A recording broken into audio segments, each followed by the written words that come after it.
Welcome to Guide Guru. We hope this video helps.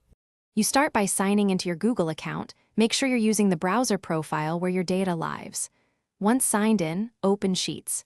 Google.com or click the Sheets icon inside the Google Apps grid. Create a blank sheet or pick a template if you want structure. Templates save time. Make sure browser pop-ups and third-party cookies are allowed for Google services, otherwise some features may not load. Now that the file is open, name it in the top left so you don't lose track. You'll populate the sheet with data, type values and press Tab or Enter to navigate quickly.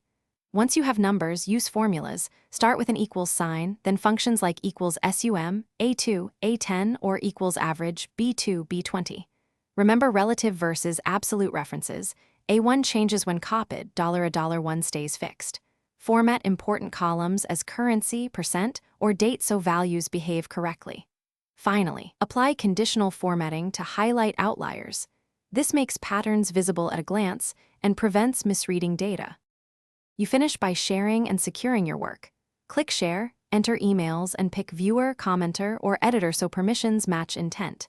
If specific cells must stay unchanged, protect ranges or the sheet and assign who can edit them. Once collaboration is complete, export the file as XLSX, CSV, or PDF using file download, or save a copy to drive for backup. If something goes wrong, check Share Settings and Revision History to restore previous versions. That usually recovers accidental changes. Thanks for watching. Consider subscribing if we helped you today.